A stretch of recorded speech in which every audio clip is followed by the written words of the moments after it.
The Fantasy Six-Pack Hour. With your hosts, Joe Bond. You're awful. And AJ Applegarth. It's Sin Shu Chu. It's a mouthful.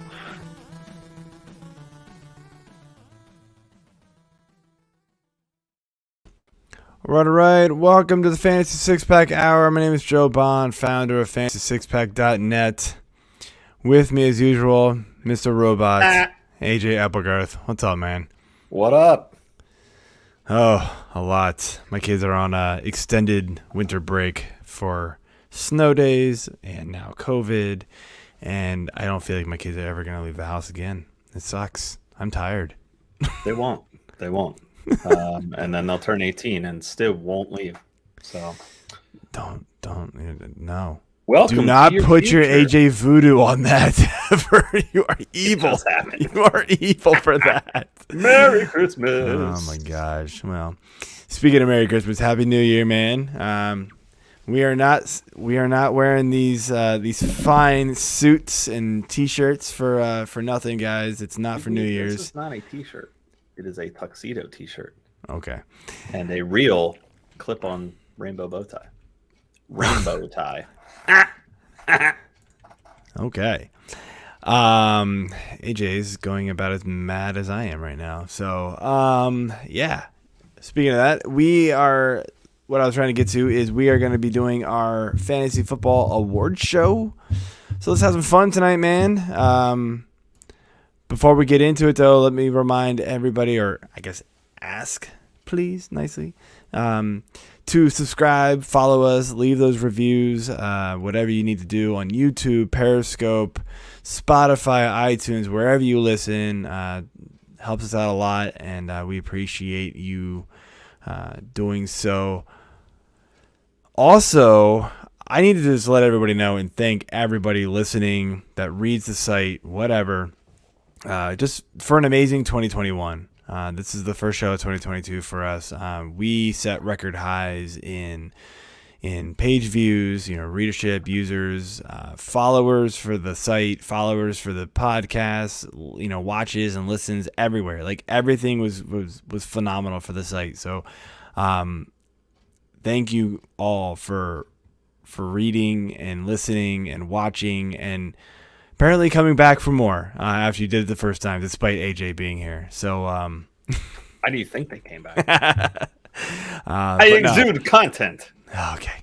No, comedy. Sorry. I spelled it wrong. Right. But yes, no, thank you for that. And hopefully bigger and better things are in store for 2022. We are already working on some new stuff. We have built out our NBA fantasy, NHL fantasy stats. We've got a new dynasty, not new, it's a second edition of our dynasty baseball staff, with some returning stars, but that they are still there. Just gonna make things bigger and better, and we'll be getting into a lot of that stuff as the year goes on. So please keep coming back. We appreciate it. And look, we honestly, we wouldn't be doing this still if it wasn't for you guys. So we definitely appreciate you guys coming back and reading and listening. So anyway, man, let's get our beer of the week. Beer. I am drinking a beer that apparently you've had before, and I'm not sure if it was on the show or not, but it's Other Half Triple Mylar Bags. And it's a triple Imperial IPA, 10.8%er. And yeah, man, after the week I've had dealing with my kids yelling and screaming all week, yeah, I'm drinking a 10.8%er. So cheers. Yes, I did have that maybe a couple weeks ago, I believe. Was it a couple weeks ago? I couldn't. Yeah. I just knew that you checked it in. I saw it on Untapped. I gave it a much higher rating than you. I liked it a lot. And I saw you even knocked it down a peg, but the second one I had, I did knock down. I don't know. I'll get another one on. They're tasty. I enjoy it. I like all their stuff. I get it though. I get what your comment was, where it kind of tasted all the same, but they're still just kind of good. So. Oh yeah, I mean their beer's awesome. So yeah, December 18th. This you're one right. tastes that like the other one. Well, okay. Yeah. Yeah, that was just a few weeks ago. It was not a show beer though.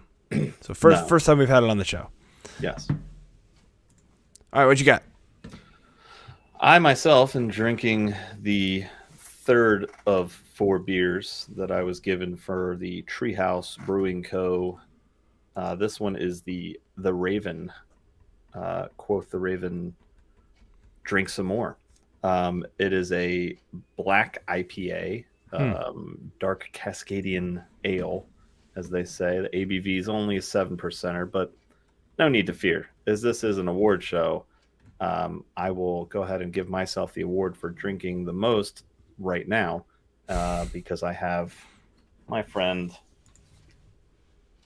the cooler, baby Cool Blue, Comcast connection, whatever the fuck. I don't know. My cooler. All right. Is cooler than you. Fair enough, man. All right. I feel like we got something else we need to say first. Of course we do. And that would be keeping it real with the theme of the night and all in black here. Granted, I still have my Christmas tree up. That's Our fine. friends from Manscaped, the leader in under the waist trimming. I'm just gonna break right into it here. I'm thinking about doing something a little crazy. I know, for me, okay. I've been letting my my tuft here grow out a little bit. I think I'm gonna trim in like a little bit of a, either, depending on how it flows, either a Superman S or a Batman, Batwing. Just why not? Okay. I'm somebody's hero somewhere, and I need to let that go. I'm leaning a little more towards the Batman, because if you can be anybody, you be Batman. Plus, I found a random Lego Batman figure at a Wawa gas station when I was pumping gas, cape and all. He was a little beat up, but he won the battle. And I have him riding in my car with me. He's attached to my radar detector. That's right. Yes, welcome to the 90s. I have a radar detector because I drive fast and take chances. You know where I don't take chances, though? The downstairs area. And you don't want to take a chance with a crappy razor, with a dulled out blade. You cut your boys, you're going to have a bad time. Get with Manscaped, get 20% off, get free shipping, use our promo code F6P20. Do it. Absolutely. You will thank us, and your balls will thank you. Absolutely. Manscaped.com. Absolutely. So, just quick before we jump into our awards, look, it's week 18. Probably 99.5% of you are not playing your leagues, but for those of you who are listening and watching and are still playing, just the only news and notes for the week really is this: the Bengals have already announced they're going to sit their studs. Mixon's already on COVID IR; he's out.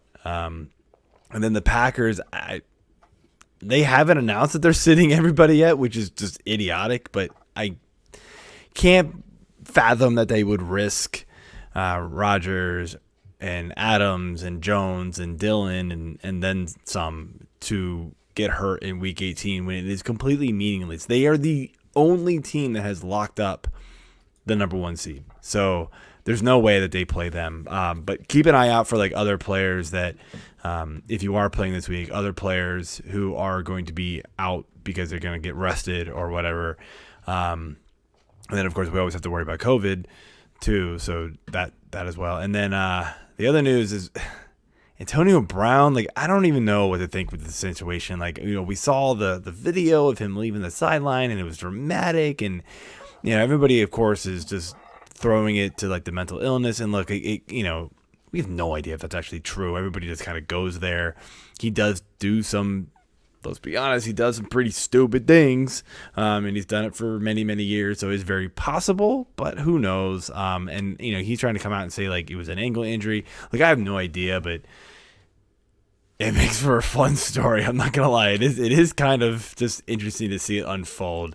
Not really fantasy related. Just kind of wanted to bring that up because it's just yikes. I will say some of the memes and like the GIFs and stuff that they get sent out, they are pretty hilarious. Yeah, I don't know if you saw the one that I posted on the Slack channel where it was AB talking to his agent, and it was the Seinfeld clip. Did you see that one? I didn't yet. Oh yeah, go on the random channel. It's from yesterday. It's really hilarious. It's George and Jerry talking, and George is like, I don't know, man. What I did was bad. And it's just like, I mean, everybody gets emotional, man. Just go back and pretend it didn't happen. Yeah, I'm emotional. It's like it's that whole skit, and like if you remember the episode, it's hilarious. This was one of my favorites. I posted that one today. Yes. Every day is a half day. day if you just fucking leave. Yeah. So that is hilarious. correct. Correct. Yeah, I sent that one out today too. So yeah, there's some really good ones. I mean, like, I'm harmless fun. I think it is. Hopefully it is. Who knows? But all right, man. I'm not gonna dive into it because I'll be on a soapbox for a while. Exactly. So let's move on here, man. Our 2021 awards, baby. Woo! So we're gonna start with the quarterback position, and so we, you know, as if you guys watched this show last year, it is we've named all of our awards after players in the past who were likely winners of this award if we had done it back then. And number one, we're doing the Ryan Leaf Quarterback Bust Award. I'll be honest, man, I had a tough time picking one here. And I think, you know, we both did. You know, we kind of threw out names and went like, really? I mean, it wasn't that bad. Honestly, a lot of the quarterbacks, even if you kind of reached for one, they all performed. I mean, they all had some down weeks. Like, you know, we complained about Mahomes for a stretch there, but he's kind of turned things around. Kyler's had some bad games, but you know, he's overall, like, point total wise and average week point total been good. And obviously Brady's had up and down weeks, but he's been a stud. Everybody up top has been really, really good. Like, the quarterback position just sort of fell the way you feel like it was supposed to. It was just really hard to predict when quarterbacks were going to have their like total dud weeks. That was the big thing, right? Yeah. But I guess if we have to go with one, which we do, we ultimately picked Russell Wilson. And the reason why is because, yeah, he started off the season pretty hot, you know, like he normally does for the first, 7 weeks of the season. No, 4 or 5 weeks of the season, whenever that was. It was not that long. No, but he got hurt. Yeah, he got hurt, right? So he gets hurt, but he only missed 3 total games. Granted, the bye week was mixed in there. But when he came back, he was really bad. It wasn't until these last couple of weeks where he's sort of picked things back up and looked like himself again. But yeah, this was a guy who he was going as, I'm trying to look at the ADP, and we're using, now granted for quarterbacks it doesn't matter, but half point PPR for quarterback for ADP here. He was going as QB7. He finishes QB 16. So yeah, you invested some draft capital in him, and he, granted some injury was part of it, but his average point total per game was not good for him. I'm looking at his game log here, and started out good, right?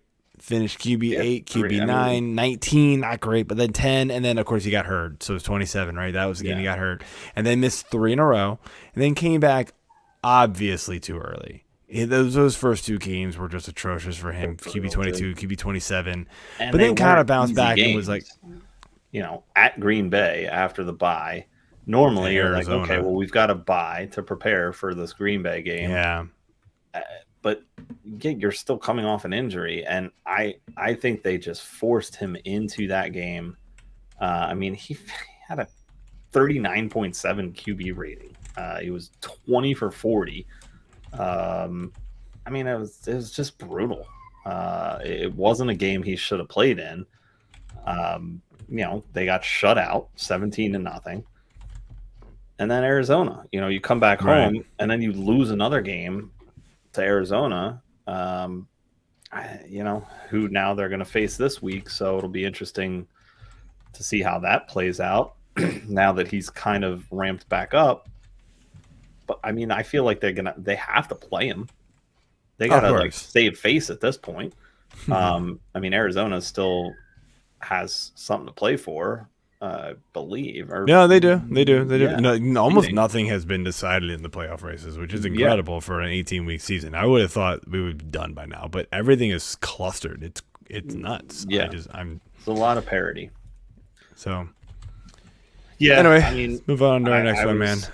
I was looking at the running backs here, and I'm sorry, I'm jumping ahead. You are jumping ahead. Let's go ahead with the QB MVP award, and we'll go ahead, and that is of course, Peyton Manning, the best quarterback of our generation, I would say.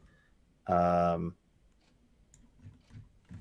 At least fantasy wise, right? Yes, fantasy wise. Like we all know Tom Brady's the GOAT. Championship wise, Peyton Manning. If there's our generation wise, he was the guy who just dominated fantasy. 0.2 or whatever you want to call it. Let's go with Manning. Because Brady's still doing it. And Manning potentially could have been, but his last year was that neck injury just killed him. Oh yeah, exactly. As I dropped my phone. Speaking of Tom Brady, we're going to go ahead and give it to Tom Brady. Yeah. He gets a slight edge in my mind over Burrow.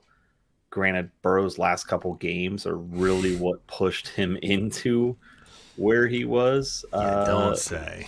Scoring wise. And that would be at QB5. But even that, he's still, a little over 30 points behind Brady. And for Brady to be playing all 16 games so far at 41, 48, I don't even know. He's 44. He's amazing. Sorry, it's so average. Average amount. Yeah, that was pretty good. That was pretty good.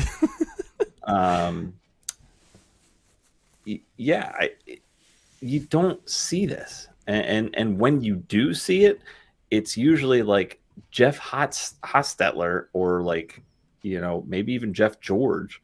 All these Jeffs are out there trying to do it, and they can't. It's like, they're backups, right? They're just like, I just want to career backups. We got plenty of life, guys. I just want to get an extra paycheck here. We're good. Yeah, no, I hear you, man.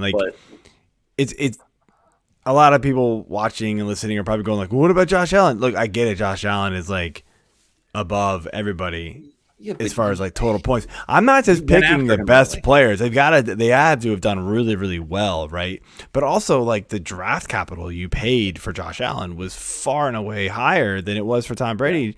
Josh Allen was going in round 2, 3, early round 3, overall 26.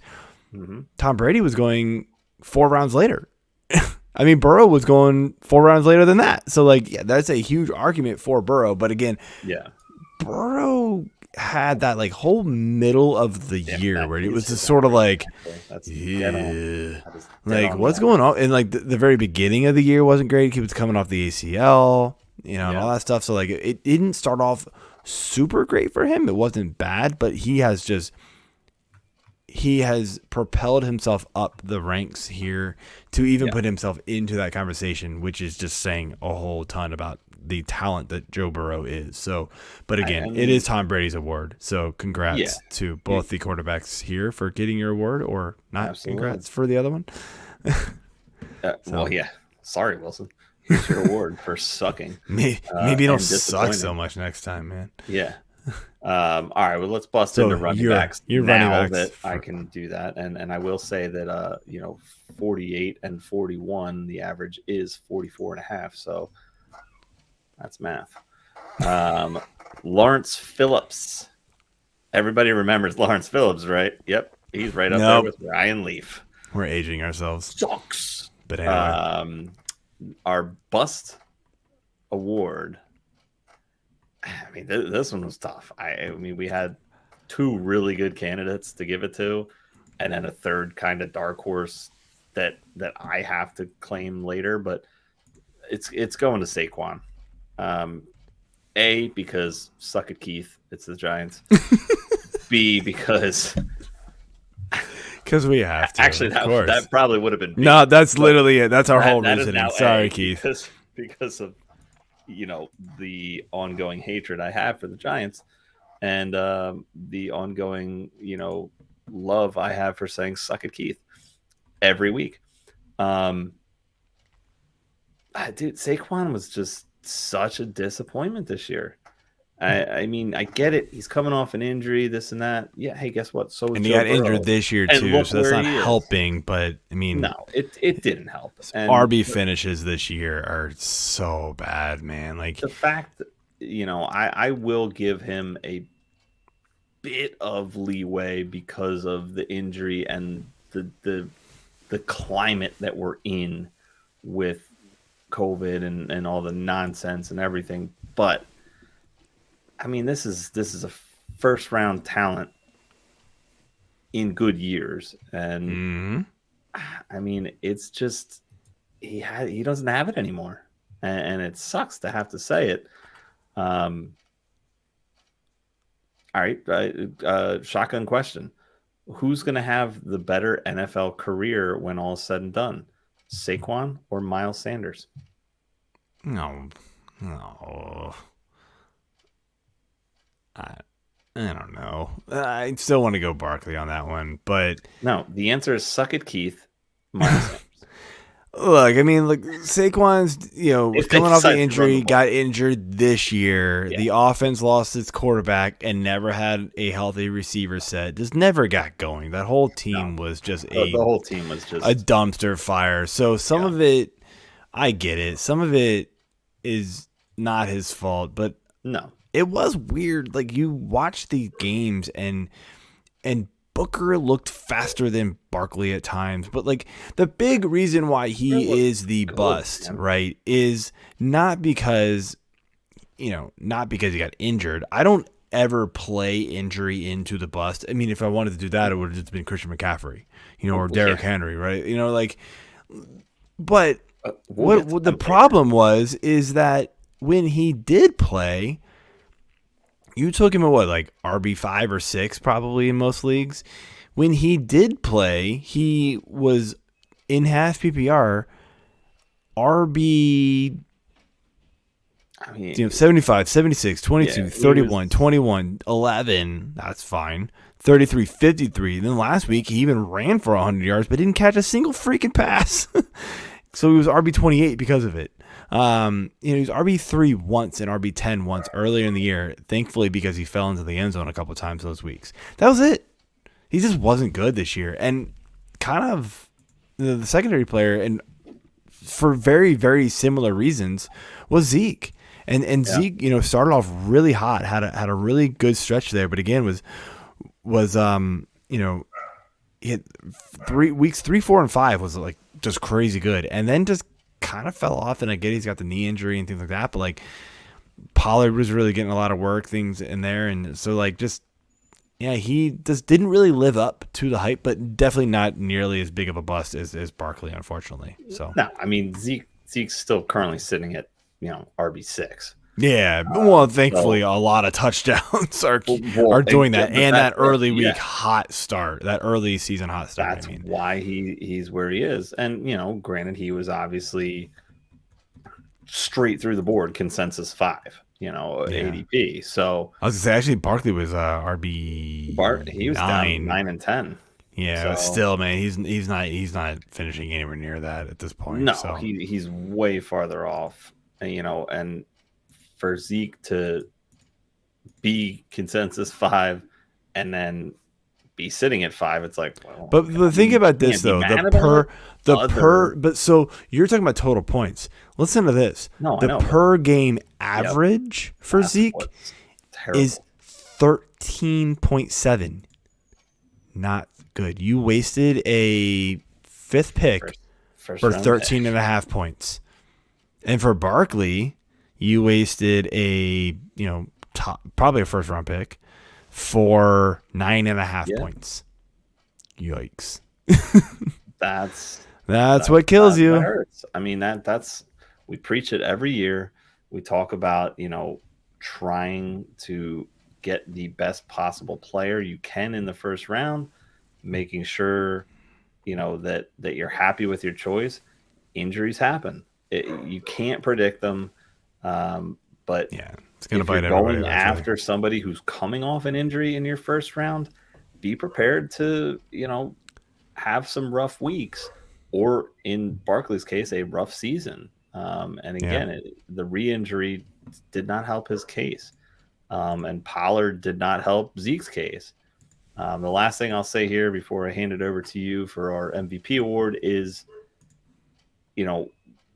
we talked about this earlier in the year too, the fact that because of this extra game, we were going to see more running back by committee, more use of these backup running backs, and we really did this year. I mean, it was because of that, and because of COVID. At least from my standpoint, that's how I saw it. That teams were going to have to preserve their running backs if they wanted to even make the playoffs and then have a run in the playoffs. So it will be interesting to see what happens with Zeke in the playoffs, with an Aaron Jones in the playoffs, and that sort of a thing. But all right. Let's go with the MVP. Our MVP, the LaDainian Tomlinson, the LT running back MVP award. No shocker, Jonathan Taylor. This guy is incredible. He is the number 2 scorer overall after quarterbacks, by pretty close margin, actually, to another MVP of ours, who probably is no shocker to anybody. But Jonathan Taylor, man, Look, a lot of people were questioning the last little hurrah he had at the end of last season. Like, oh, could he continue? Boy, could he continue. This guy has just been a machine for the Colts. And literally the reason why that offense scores any points at all, it feels like. I'm sorry, Carson Wentz, but you're not it. He's just you did not get the Peyton Manning award. No, he's just been incredible. I mean, there's really nothing else to say about it. Like, he's going to lead the league in rushing. He's going to lead the league in touchdowns. It's for non-quarterback touchdowns. He's incredible. So kudos to Jonathan Taylor. He's going to be the consensus number 1 pick next year. Across the board, I don't see any way he is not. So, I'd be pretty hard pressed to see. I think it would be impossible. Like every single rankings list or whatever, like CMC from 3 years ago. Yeah, I mean, except that he doesn't catch, like, he doesn't have that, like, catching, but he is from a draft he doesn't really get as involved in the passing. And we can get into this because in a few weeks we're gonna go through like a top 10 list of each position. But just something to think about with him is obviously he has a ton of carries on his shoulders this past year, and we've seen a guy like Derrick Henry who hey, he might have led the league in rushing and he stayed healthy, right? But he didn't. So yeah, he's been an anomaly. But can Jonathan Taylor also be that anomaly? And I feel like people are buying into that now for some reason. So, look, I still think he's worth that 101 pick next year. Yeah. But there is going to be that in the back of your mind, like because he doesn't catch a ton of passes, worry that he can't hold value, for that exact reason. But regardless, very, very good season for him, and he wasn't, in some circles, he was not a first round pick. He wasn't even a top, he was barely a top 12 running back. I kind of bought into the, I guess, negative hype of him at the end of this, at the end of the draft season. I kind of bought into it and changed my ranking of him at the last second. Put him in like RB12 and completely regretting it. So it is what it is. You get talked into stuff. And the award for worst change in draft ranking goes to my co-host Joe Bond. Yeah, that's awesome. Yes, with Jonathan Taylor coming in, winning our LaDainian Tomlinson award, and way to go. Yeah, so that's why you. Let's talk about somebody else who sucked besides me, and we're gonna do our Justin Blackmon Wide Receiver Bust Award. Should we change this to the AB Bust Award? No, AB's like if he wasn't an idiot, he'd probably be a Hall of Famer. He still might be because of his accolades. But anyway, the Bust Award for 2021. I think hands down goes to Allen Robinson. I legit don't know what happened to Allen Robinson this year. Everybody came in, including me and you and whoever else we had on this show. Allen Robinson's quarterback proof. It didn't matter. Andy Dalton can get him the ball. Justin Fields will get him the ball. Allen Robinson just disappeared, and he got injured a few games in the middle of the season, not really playing here at the end either. But even before then, it was just sort of like after like week 6 or so, you're just kind of like, stop starting Allen Robinson. It's just not happening. A couple of other guys, like a lot of people put like DJ Moore on that list too. Yeah. At the same time, like DJ Moore is still over 1,000 yards receiving. Yeah, it's hard to put him on that because DJ Moore was also drafted a couple rounds later. Allen Robinson was a top 10 drafted receiver and has 388 receiving yards, by the way. Excuse me? I think I almost have more of them. He's only caught 36 passes. Yes, he's missed 6 games. But no way should that be happening. Like Allen, I don't know if he's a tough one to figure out what to do with next year. Like if they get a quarterback in Chicago, if he even stays in Chicago, right? Or if he goes to a team with a good quarterback, are we just automatically buying into Allen Robinson, or is Allen Robinson now like scary to draft? That's something I'm not totally sure. I kind of want to like look at him, and he's 28, not old, like. No, still should be fine. Still young especially for receivers, because they tend to last much longer than running backs. Obviously the 30-year mark for running backs is death zone. Before that, you're Ricky Waters or not Ricky Waters. What's his name? Ricky Williams. Yes. The dreads or guy. Frank Gore, Carlos Hyde. Well, Frank Gore is another anomaly. When you're in a league and you're playing with somebody that people are asking if it's your son because he has the same last name as you and you've played that long, that does not happen much. So obviously I'm referring to Gore from Kansas City, but they aren't related. Allen Robinson is 6'2", 220. I mean, he's got size. He's got talent. He was dealing with some COVID this year. I don't know. It's hard to gauge what he's going to be worth next year. Obviously, his draft stock is going to plummet. Yeah. And,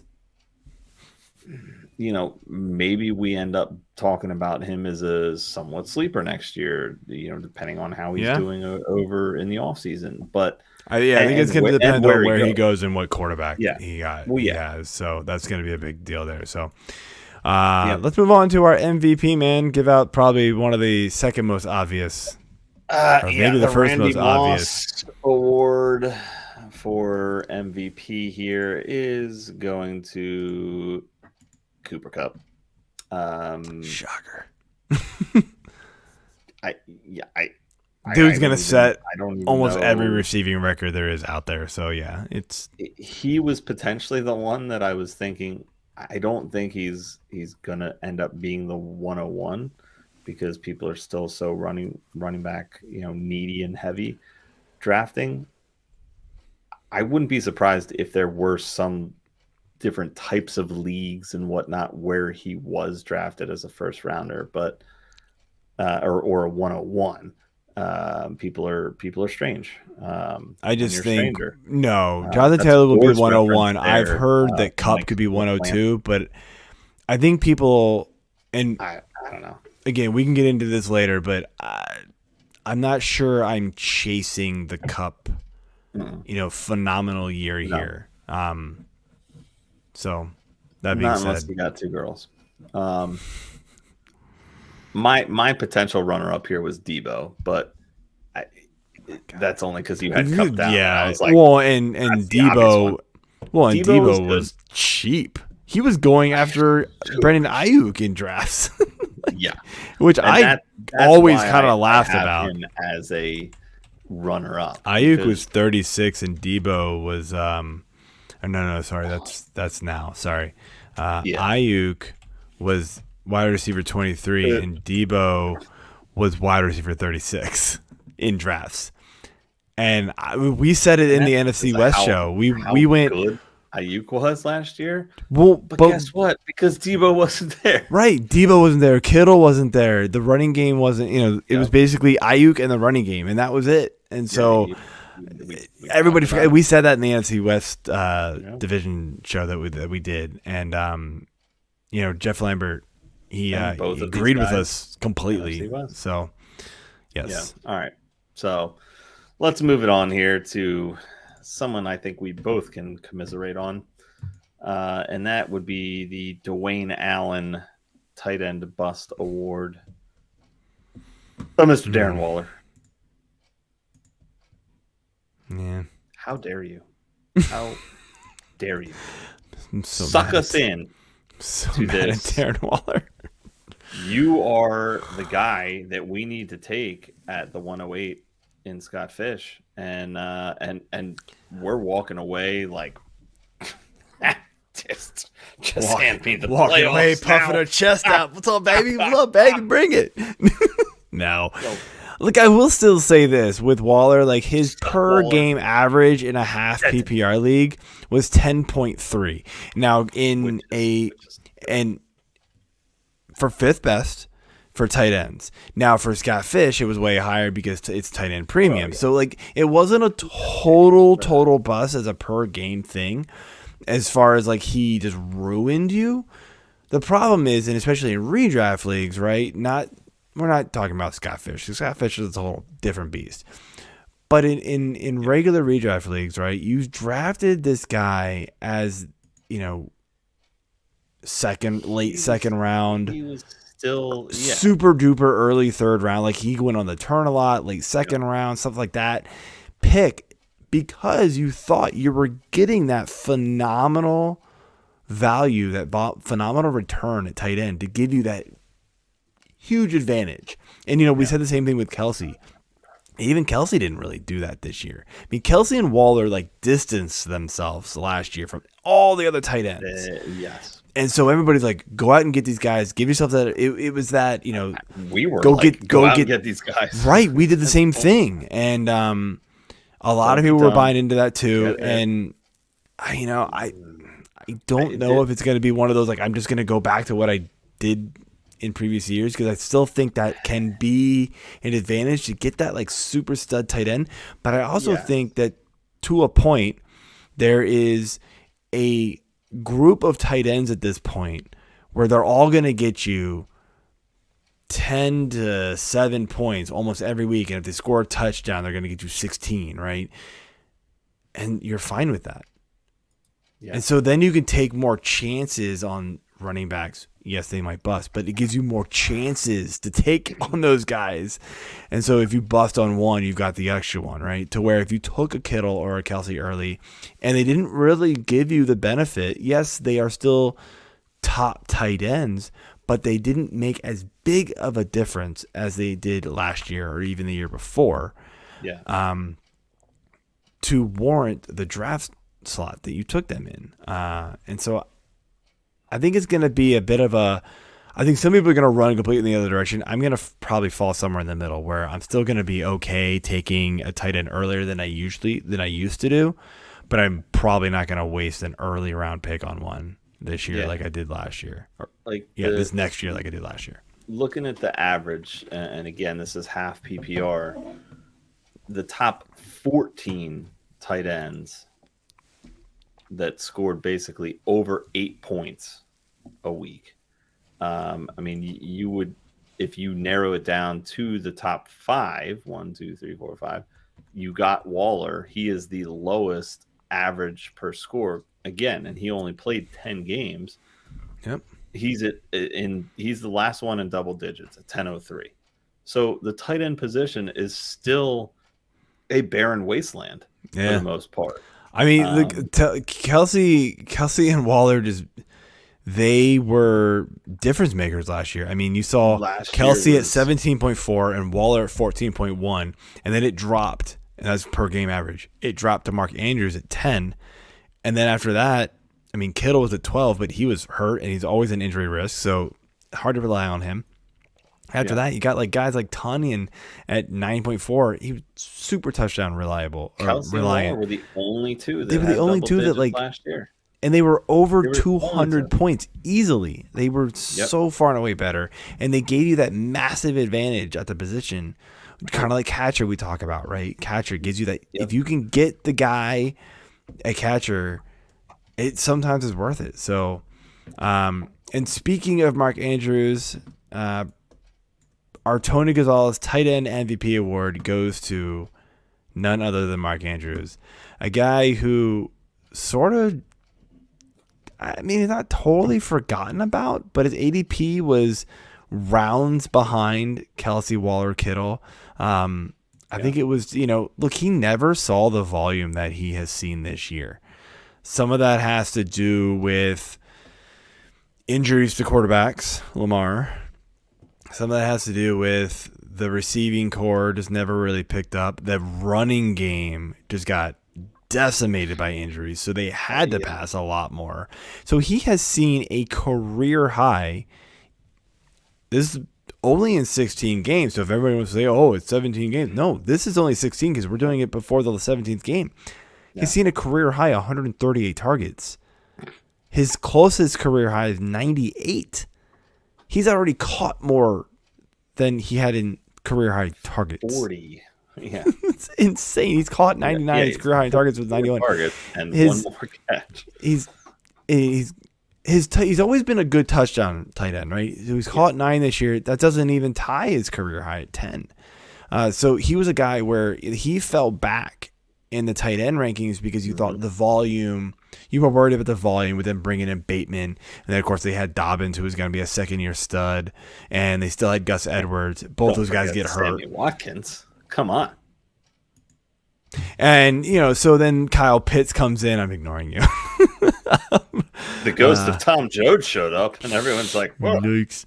forget. Yeah, Mark but then Andrews. of course you get Kyle Pitts that came in and kind of leapfrogged him. Hawkinson was above Andrews in a lot of leagues because you thought that volume was going to be there for those guys, especially in half or PPR leagues. You wanted that tight end volume, something safer, right? And I totally understand it, and I guarantee Andrews will probably fall back into that range next year in ADP, and he probably should. Because I don't think he's going to repeat this even close. But he had a phenomenal season. He stepped up when the Ravens needed him. Fortunately, it might not be enough for them, but it is going to be what it is for them. And so, I mean, I don't know if he'll necessarily repeat, but I don't see a huge drop off.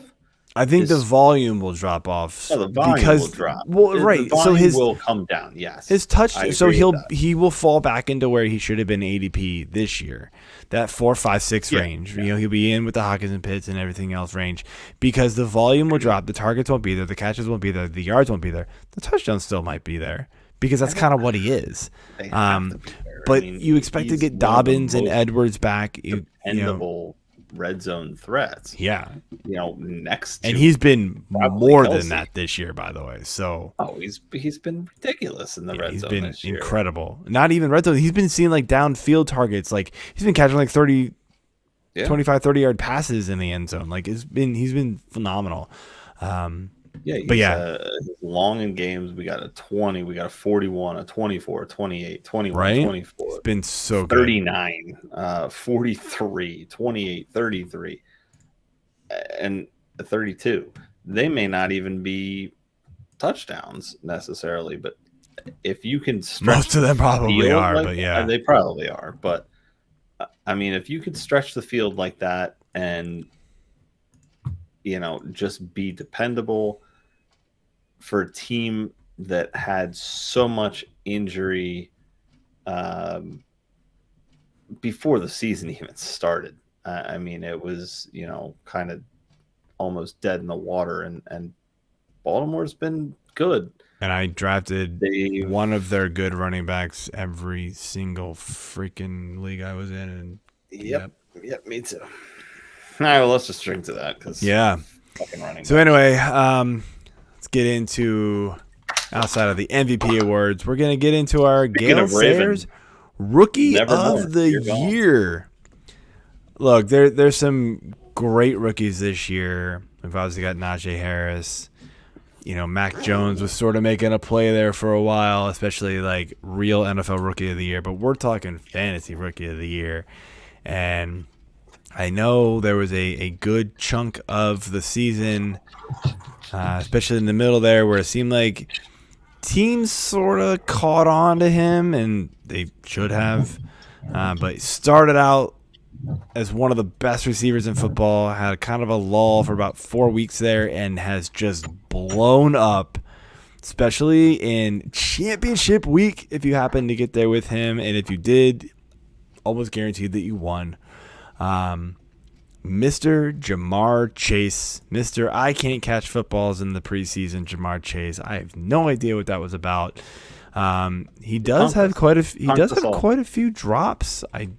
But drops be damned, man. Like this dude is a baller. What drops? Who cares? He has won championships for people single-handedly. He set the NFL record for most receiving yards in a game by a rookie, with 266 last week, 3 touchdowns.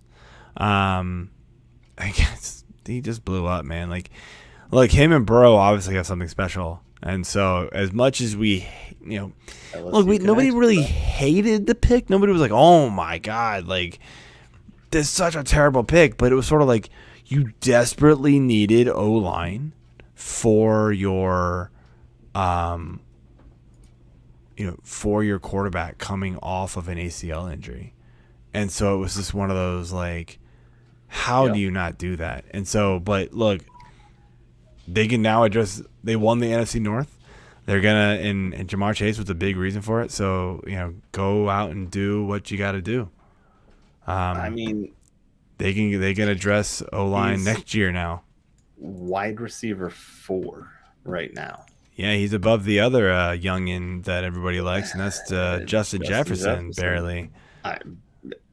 0.2 points per Right. game. It's still phenomenal. And I'll tell you what. Both of them are awesome. 0.2 points per game adds up at the end of the season to whatever 0.2 times 17 is right now. I'm going to go with 3.4. And you know why that's funny? Because my home league, the guy that won the overall total points, shout out Fischetti, Papa Gaylord loves you. He beat my coworker, shout out Vern, and or suck it Vern, by 0.44 points for total points at the end of the season. Why? Because of a stat correction for Dallas's defense in the last week of the regular season that gave Daniel 0.3 points. That totally sucks. And did I just say Dennis? I meant Vern. Did I say Vern or did I say Dennis? I don't know. Dennis, I'm sorry. I thought you were saying Dallas. I wasn't calling you out. But no, anyway. I did say Dallas. Yeah. But yeah. So every point matters. Every point something points matters. But Jamar Chase, far and away, rookie of the year. I mean, I cannot disagree with that. I mean, Harris, I would say Harris had a really good year, but yeah. But Chase was phenomenal. Yeah. So I didn't list anybody down for this one because I had a tough time picking because I'm trying to think of like late round. So we have a Sleeper.app award for best late draft pick. You know, I'm going to go with Darnell Mooney. And you can pick your own, man. Like if you want to go, like you can go later, but they're almost like undrafted guys at that point. But like Darnell Mooney, in you know, he was 131 overall, and he really proved to be a fairly reliable receiver most weeks in fantasy, especially when tons of injuries hit. And people were just desperate for receivers. There's honestly just like a ton of guys in the middle rounds here, like Ramondre Stevenson kind of filled in a lot of roles.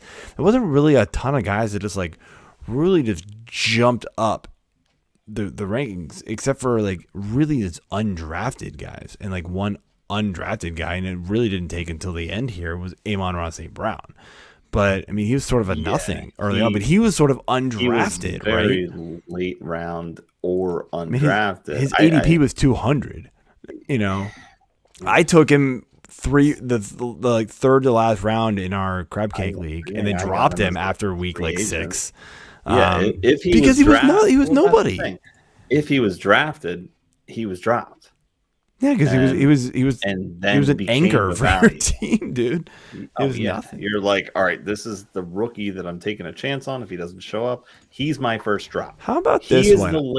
That's the late round mentality. How about this one? Dawson Knox. I'm just looking. He's like, his overall ADP is 236, but his ADP, according to Fantasy Pros, like they don't have sleepers or FFC's ADP for him, so his overall gets skewed because of that.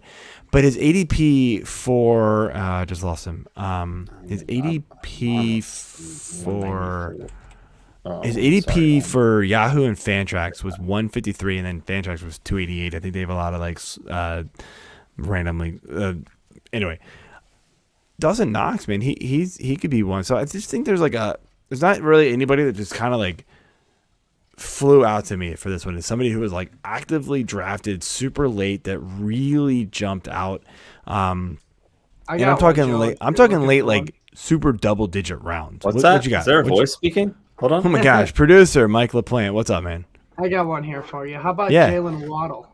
drafted 116th overall, wide receiver 44, and finished as wide receiver 17 and half point PPR.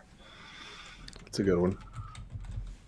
Yeah, I guess that's not quite as late. He was a late round rookie, To get a wide receiver 17 that late, though.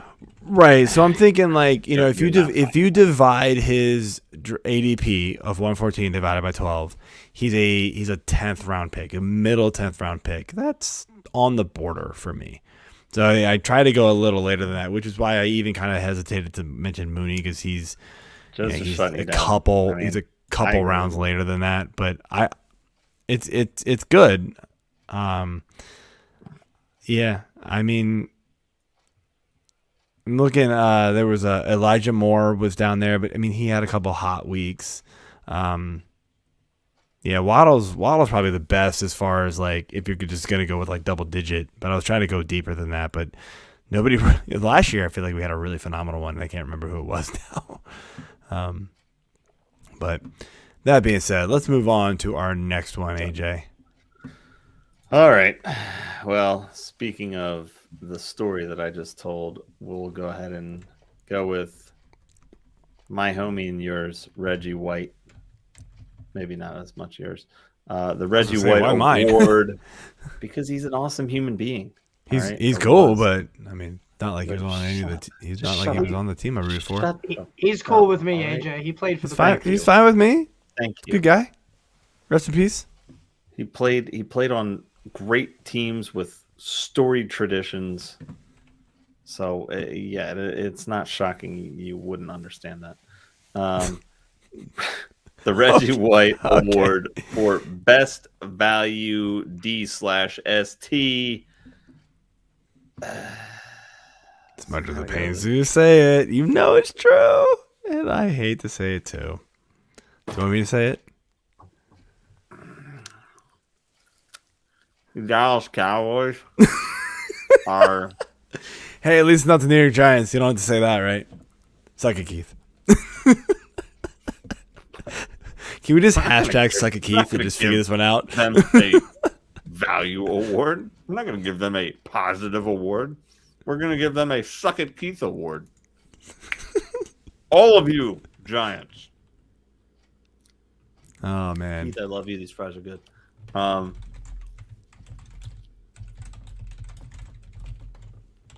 Yeah, I'm eating fries. Talk amongst yourselves. Dallas Cowboys is the topic. All right, so Dallas Cowboys. As much as it pains us as NFC East, well, you still are a fan of a team in the NFC East. I am no longer a fan of a team in the NFC East until things change, not just a name. But yes, Dallas. They weren't drafted in almost any league, right? Unless it's best ball. You got to draft two defenses. Sorry. But I mean, look, the rookies they have just completely turned this defense around. Diggs, yes. As much as I totally agree with Kyle Williams on Twitter, even though he gets blasted for it. Diggs is not a shutdown corner by any means. Nope. He allows like 3 million yards and gets absolutely wrecked. You know who Diggs is? Asante Samuel. Okay. I've looked at the numbers, but I mean, yeah, he's getting roasted. I'm just saying. He just has 11 or 12 interceptions or whatever the number is at this point, which is completely helping. Samuel would get beat, but he would let himself get beat because he jumped so many routes to get those interceptions. Yeah, well, I don't know if his numbers were that great. Diggs is phenomenal. Diggs can do that. But he has also been roasted many times by some subpar receivers as well. But anyway, he has a ton of interceptions, leading the league in interceptions, I believe, and it's helped the Cowboys now lead the NFL in turnovers total at 33, tied with the Colts. Diggs isn't even the story here, though. It's Parsons. It's Parsons, right? So Parsons, and so this was my next stat, right? So the Cowboys, their total sacks aren't that great. It's only 38 on the year. You would think it would be way higher. They're kind of them. They're in the middle. However, right, they had the third most pressures for the defense at a 27.5 pressure percentage clip. So that is what's helping players like Diggs get these interceptions, right? We see that time and time again. Like, what made play for Carolina, then Washington, then when I forget who he's playing for now, was really good in Carolina. Everybody's like, oh, here's the next shutdown corner. And Josh Norman, thank you. Everybody thought Josh Norman was like this shutdown corner, right? Turns out, right, and if he didn't have a pass rush to make the quarterback have to throw quickly and he couldn't jump routes all the time, Josh Norman was garbage. And so when he came to Washington and we had no other defensive players, he was terrible. He was just an overplayed corner. Because their line was so good last year. No. It wasn't last year. He was there years before that. No, I know. I'm saying their line last year was the line he needed to. Oh, of course. Yeah, he would have probably been awesome last year. Whatever. Oh, but but again, Dallas, because of the turnovers, because of the not really because of that, it's because of turnovers. I think they've got how many touchdowns? It doesn't say how many defensive touchdowns. 12? No, that's too many.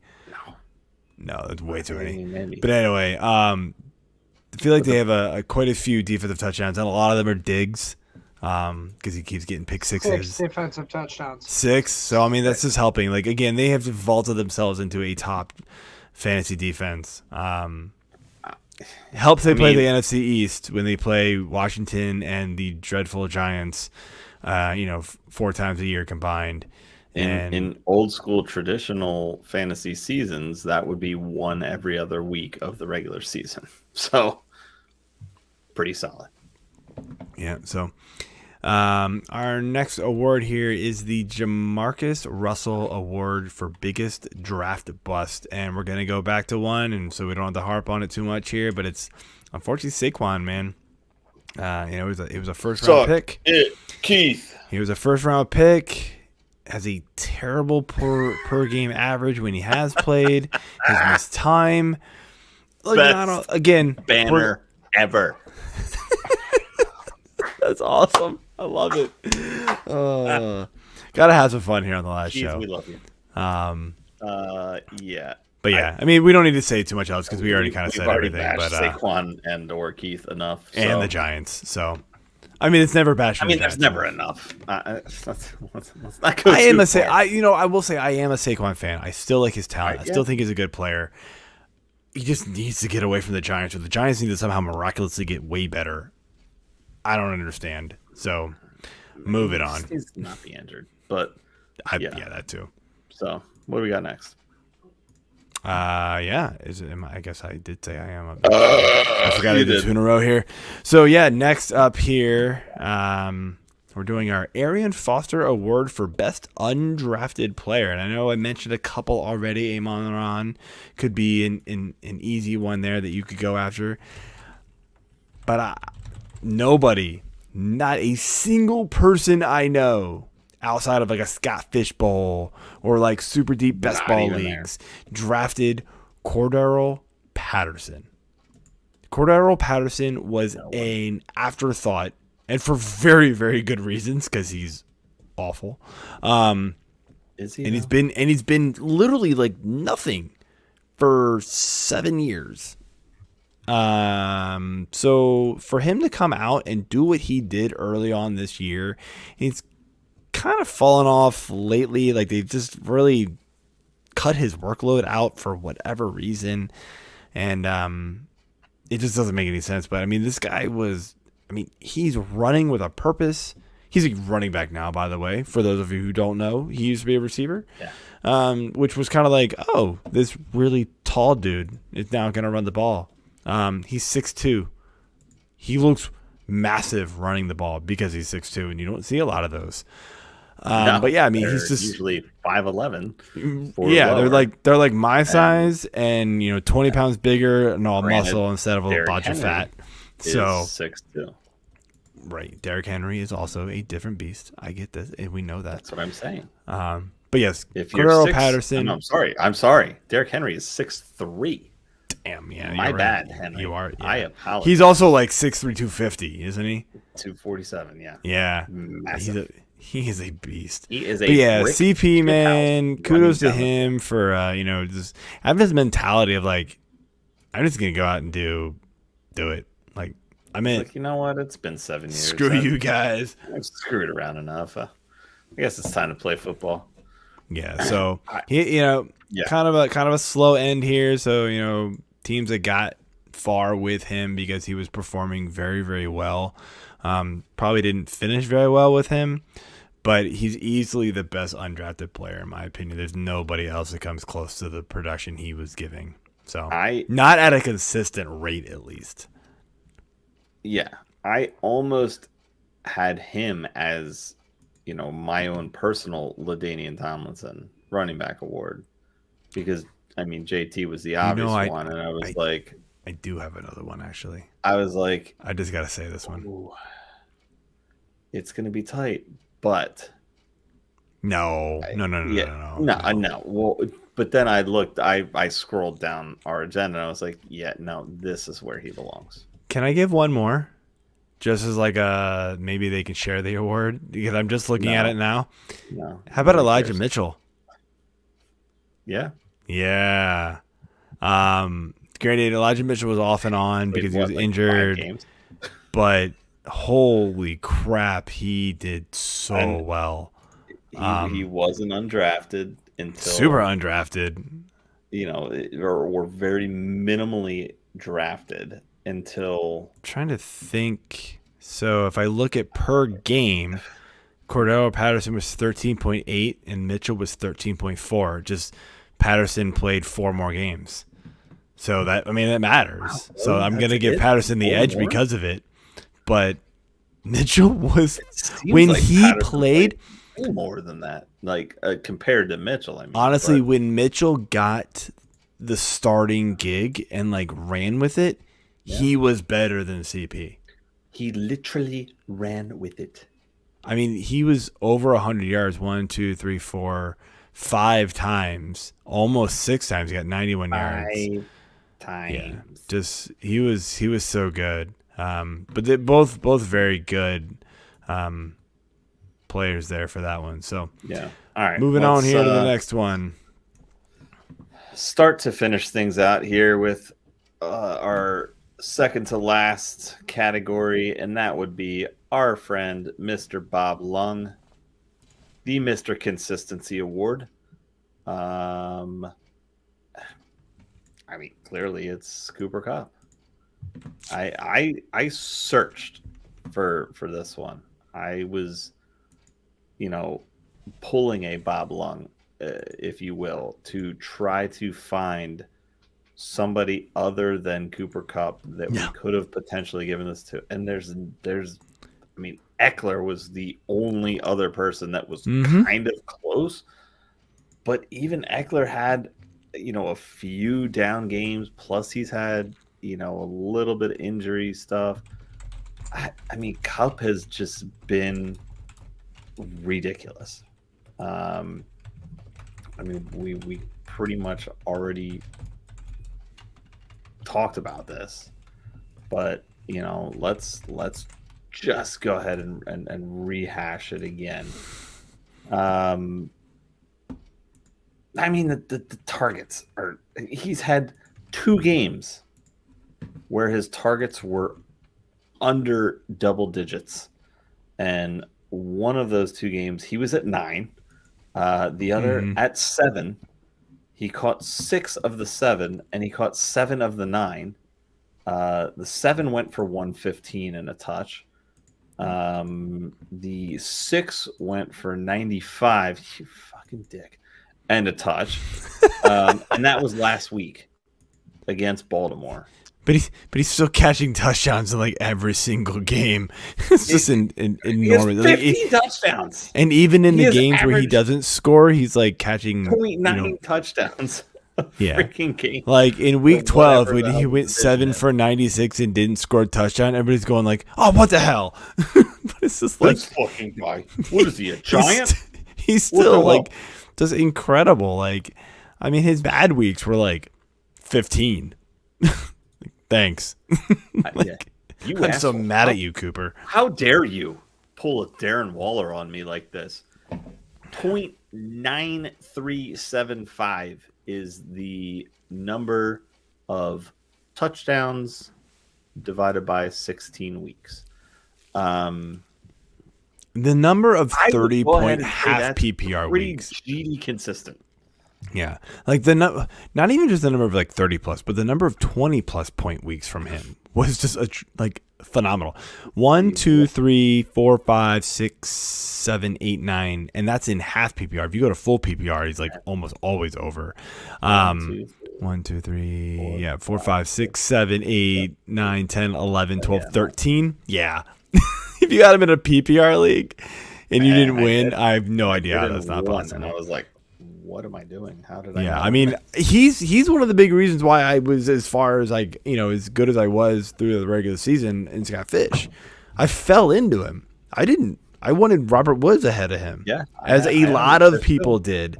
And he's I was probably the sole reason I actually won more games this year and made the playoffs, albeit a quick exit, than my first 2 years combined. Absolutely, man. Probably times like 3. Yeah, so easily giving it the cup there. So, all right, let's finish it out with the Jonas Gray 1 week wonder award. If you those of you who don't know who Jonas Gray is, please Google that. New England Patriots running backs. 16 touchdowns. This is literally. This is probably one of the biggest reasons. Yeah. Bill Brasky. I mean, Jonas Gray. This is probably one of the biggest reasons why people despise New England Patriots running backs is because of Jonas Gray. He was like the biggest talk forever. It was amazing. But anyway, I digress. Go ahead. Duke Johnson. I mean, it's a pretty great name, but you've sucked your entire career, and here you go go. that far. No, you've been palatable. For palatable. Career. Nice word. Man of many talents. Does he have food? Yeah, because you could digest some of the scores that he gave your team. So sure, he's been palatable, Joe. Fucking amateur hour over here. What are you, the Jonas Gray of podcasting this week? Notice I said this week because you are great most weeks. Most? The more you know. Mm-hmm. Anyway. I just gotta pump you up. Anyway, mostly because I just bring Keith down. Yeah, I mean, Duke Johnson was like, where the hell is this guy? And then boom! Oh, there he is. Okay, great. And nice job, Matt. Shout out there. Their third cousin, yes, R.I.P. Their third cousin, and then their third cousin's sister's son went out to go put waiver claims in on Duke Johnson, and that was money not well spent. And, I mean, yeah. It was tough. I can tell you about money not well spent because I've done that a lot over the years. Casinos. We'll leave it at casinos. I don't know. I mean, I don't even know. I mean, look, Duke Johnson, he wasn't even on rosters to begin the year. He got picked up by the Miami Dolphins later. Yeah. And then, he had that big week thanks to, COVID and, Ahmed and Gaskin both being out. And so he got 22 carries for 107 yards and 2 touchdowns for 24.7 half PPR points. Or that's standard, actually. Half PPR wasn't much more. He caught one pass. He caught 25.2. Sorry, he caught a pass. Thank you. But again, that was against the Jets, and we knew it wasn't going to repeat. Week wonder here. Exactly. That is exactly what it is. Can I just say I do need to give one more 1 week wonder just because it's hilarious and it literally happened just this past week. And I don't know. I didn't even know who this guy was, and it's Christian Wilkerson for the New England Patriots. I'm looking at the per week average, and he has 18.2 points per game, and it's one game. Wow. Like, I don't know who this guy is. No, I've got a good one. Hold on. Yeah, it's just that's a good one. But at least I wanted to do Duke Johnson before, because everybody, at least most people, know at least who he is. Well, yeah. Christian Wilkerson, like, he's a second round player. Got drafted. I don't even know if he got drafted, but he's out of Southeast Missouri. Okay, he just catches 2 touchdowns last week and balls out for 18.5 points in championship week, by the way. So nobody cares because nobody was using you. Yeah. No, the guy I have there. Hold on, where is he? Oh, come on. Son of a bitch. Give me a drink. Cyril Grayson? Who? Cyril Grayson for Tampa Bay had a pretty good week. Probably one good week. That's another one. But Duke Johnson takes the cake, man. 22 points in 1 week. It's just phenomenal. What are you doing? Damn it. I don't know. Go move on. We're done. Yeah. So we're gonna go through and look. We all know injuries and COVID hit the league hard this year, as they usually do. Who the fuck is that? Who? Oh, Antoine Wesley. Oh, the dude from Arizona. Yeah. Oh, he caught like 2 phenomenal passes like 2 weeks ago. Yeah, after D-Hop went out, he had a. He's been actually kind of balling out. Well, because D-Hop's and he's tall, man. He's 6'4". So they're like, oh, we don't have anybody else that tall. We're just gonna throw it to Wesley, who can jump out of this stadium. By the way, 4 catches on 5 targets last week, and a 50% touchdown rate. Yeah, that is good. On a whopping 30 yards. Yeah. Yeah, that's Duke Johnson definitely still takes that one, but that's a good one. And Arizona came on, it was like, boom, Wesley's catching a touchdown.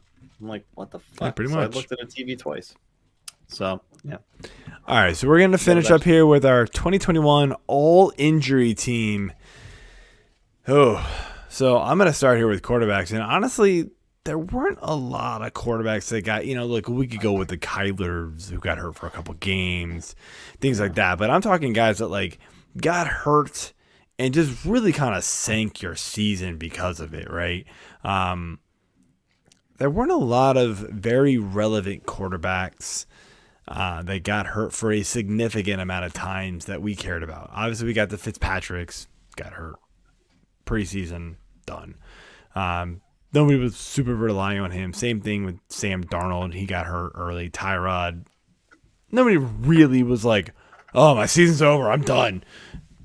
No, but we get the Russ Wilsons, we get the Kyler Murrays, we get the Lamars, right?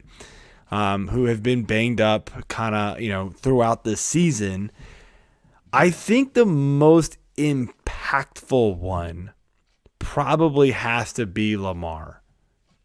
I know we gave Wilson the Bust Award for quarterbacks, and that's because, when he returned, he was never the same. But Lamar, his injury and the timing of his injury, and he hasn't returned since, has destroyed those teams, probably, right? Now, he wasn't playing awesome to begin with. He wasn't somebody that you were like, oh, man, I lose Lamar and I'm, done for.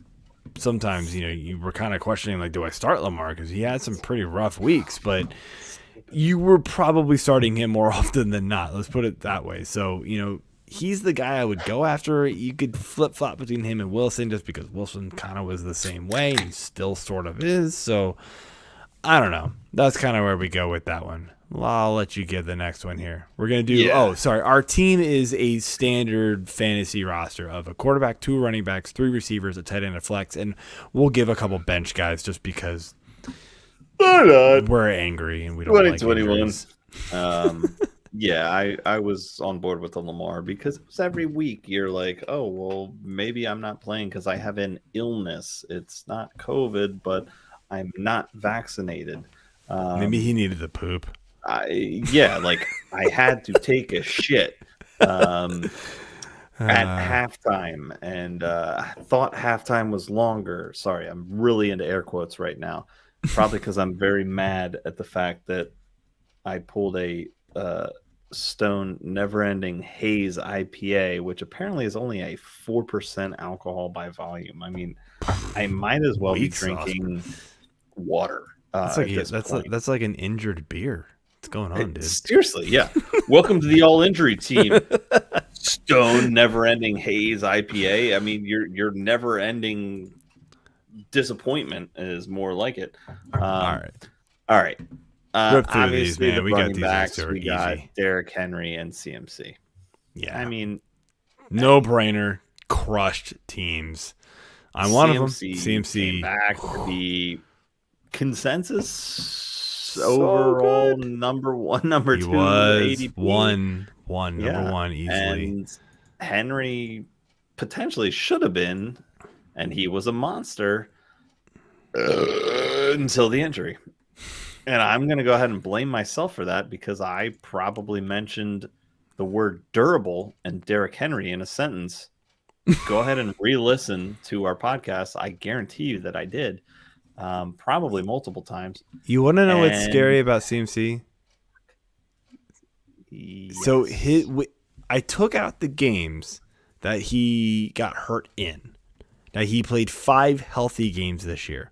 His per game average in those healthy games in half PPR leagues, 20.1. He would have been the 3rd best running back in those 5 games. You know, when you add in the games he got hurt, he drops down to 15.6, but that's still like woulda, coulda, shoulda. 4, 5, 6, 7, 8, 9. Are like, well, 9. Right, but I get it. But anyway, my point is he's still a super talented player. He just the injury crushes you. I mean, Henry, God, still finished as the per game average leader. Still a monster. You know what is hilarious? He still finishes like RB14 as of, if the season ended today, he's still RB14 in 8 games. If he doesn't go as a top 2 or 3 running back next year, I have no idea how he doesn't. Yes, 8 games. No. I mean, no. You think it's less or more? I think it's 10 games. I'm looking at Fantasy Pros right now. It's 8 games. Fuck. Balls. You're wrong. Anyway, going through the receivers here, there weren't a ton. Obviously, running backs injuries just, led the way here for sure. Receiver injuries were sort of kind of whatever. And I know probably a lot of you want us to throw in like Calvin Ridley. I'm not throwing in Calvin Ridley. That is not an injury. That is a mental illness. That is, he needed to get his shit right. So you get a pass, Calvin Ridley, come back next year and be right, man. Now it hurt fantasy owners. Illness. It's he needed to get a shit straight, dude, for himself. Yeah, and that's fine. That's great. Fine. Do your thing, man. Go get yourself straight. Whatever it ended up being, go get yourself straight. I'm not putting Calvin Ridley in this field as much as people probably want us to. No. We are going to put in number 1 is DeAndre Hopkins. Not really playing up to DeAndre Hopkins style the whole year, but then got hurt at a very bad time, just kind of like Lamar, really just kind of crushing fantasy owners there. Next one here is Mr. AJ Brown. Now look, he only missed 3 weeks.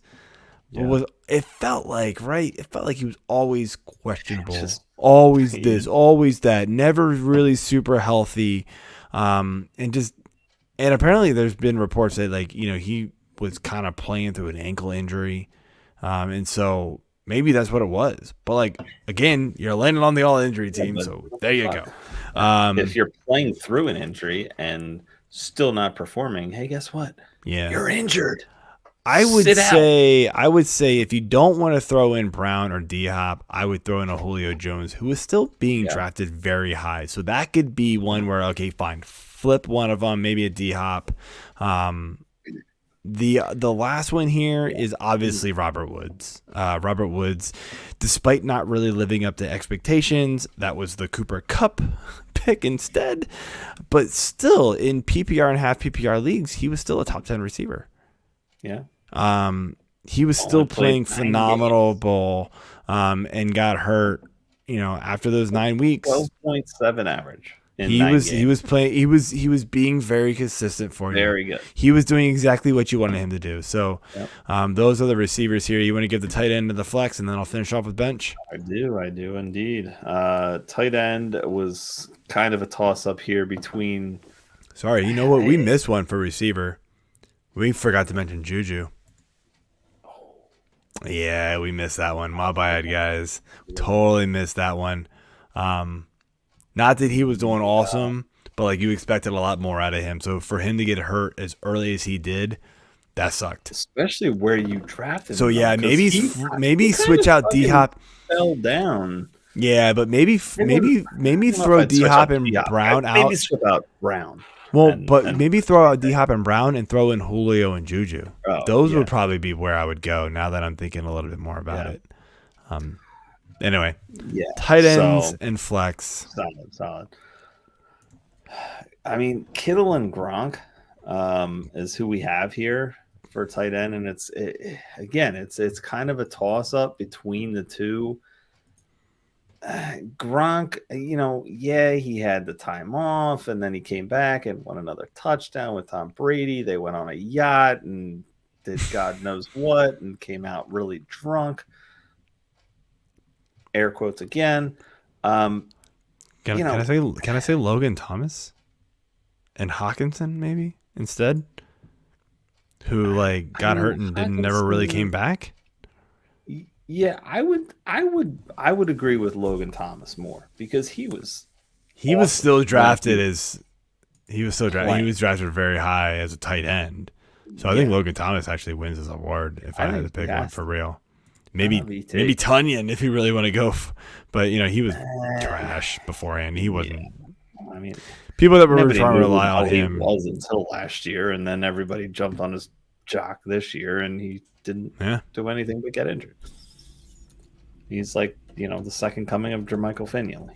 So, Finley. Yeah. I don't know. Whatever. I've been drinking. Okay. All right. Just making sure. Finley, I got his name wrong. Okay. All right. Give our flex, and then I'll throw out the two bench ones that we've got. For me, the flex is Kareem Hunt. Mm-hmm. Well, for us, but more for me because I had some shares of Hunt. I was really high on him this year. Yeah. And he played well when given the chance. Cleveland was a run-heavy team. We knew that was happening.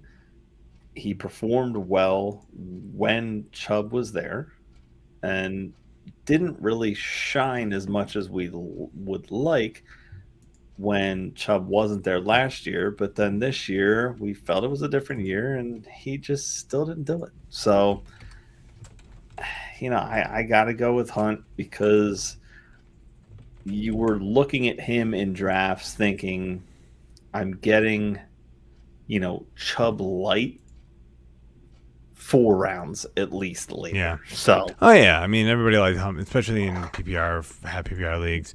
Yeah. So I get you. So I'm gonna finish off here, and we wrote down 3 bench players. The last one here is Swift. I mean, he's still a phenomenal player. Just got hurt at the wrong time. Yeah. And, came back last week and was supposed to get all the work, but whatever. Swift, I think, is fine. The other guys here, though, honestly, Chris Carson, was kind of being drafted as an RB2 type, early to RB2 range, got hurt early, really crushed people. Clyde Edwards-Helaire was another one where people were saying, look, he's going to, be better than he was last year. Never really happened. Got hurt for 4 or 5 weeks.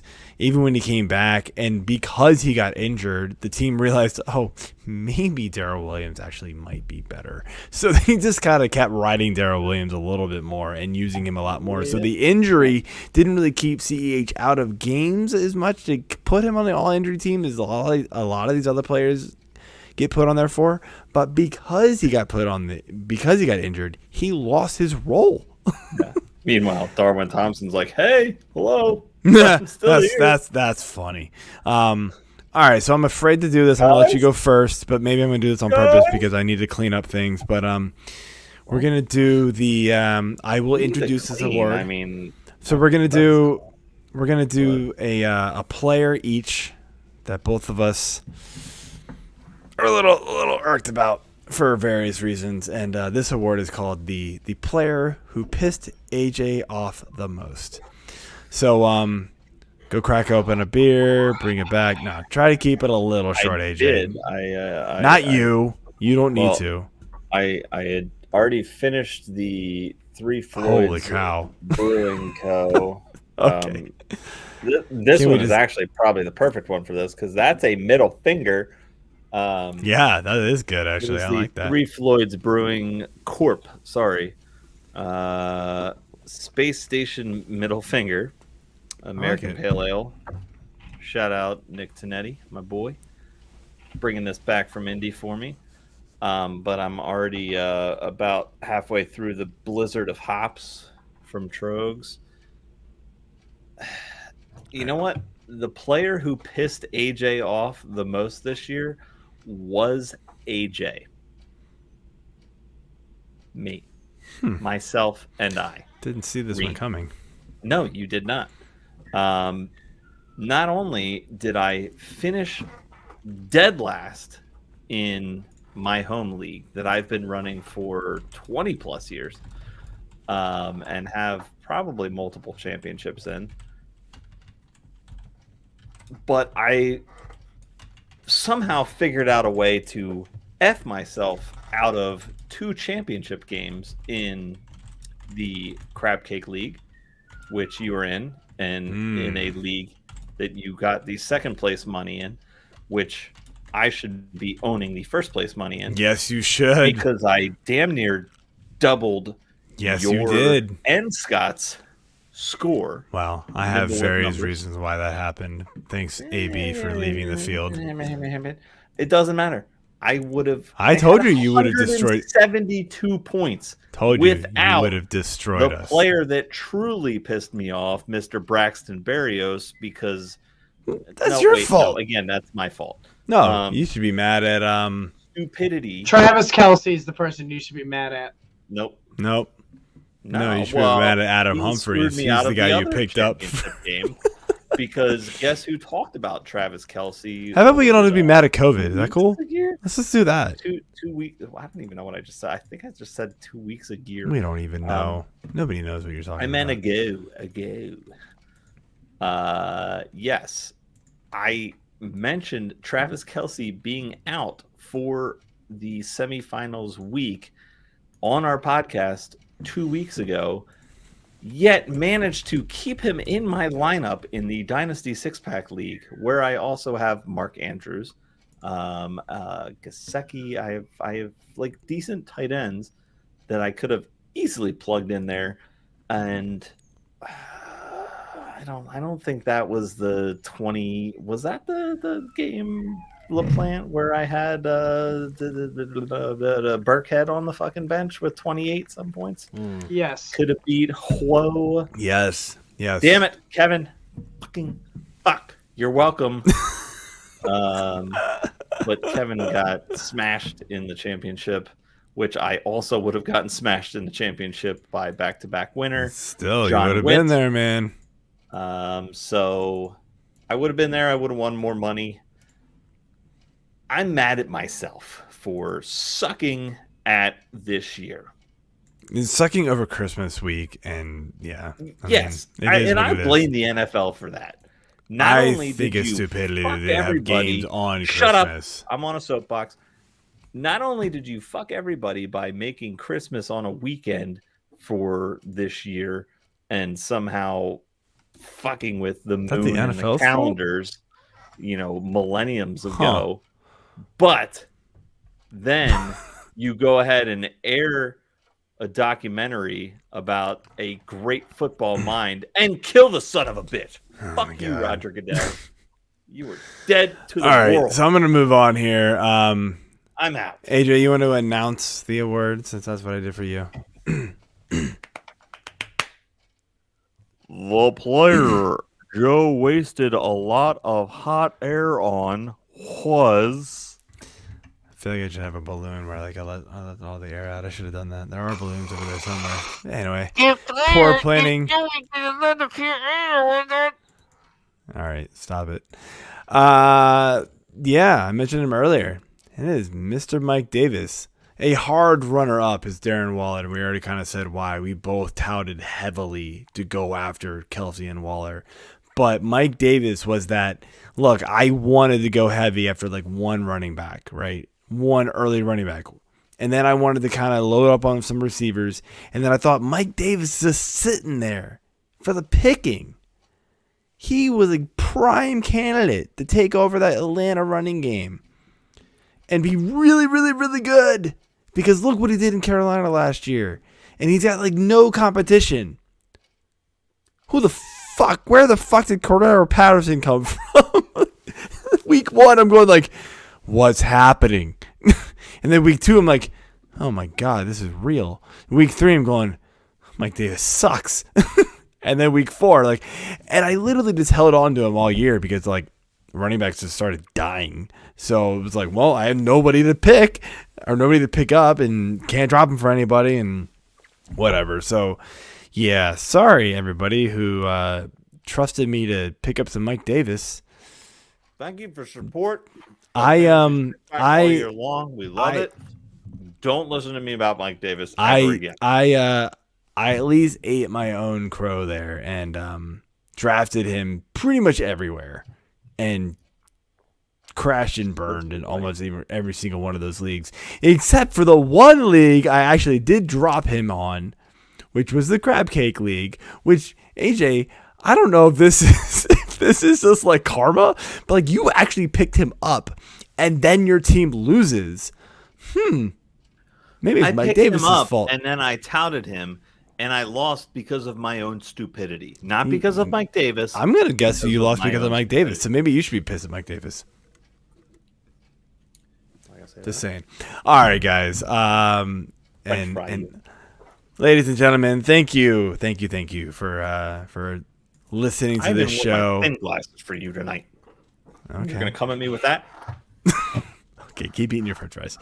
Anyway, thank you again for listening. This actually concludes our 2021, I guess, /2022, if you want to call it that. I don't know what to do with this anymore. Stupid NFL for extending the season. Yeah. Dare you kill John Madden? Stop it. Anyway, thank you for listening all season long. Hope we helped you be successful. Hope the site helped you be successful. And again, hit those subscribe and follow buttons. Give us those ratings. We appreciate everything you can do. We are going to keep going through the month of January, which we don't usually do. We're going to get into some Dynasty talk, some early next year kind of previews, get into some previews for draft prospects and things like that. And then come February, we're going to be jumping right into baseball. So if you are a fantasy baseball player, then keep with us, guys. We help out everywhere we can. So that being said, I am out, and cheers to this season, and hope it was a good one for you all. Peace.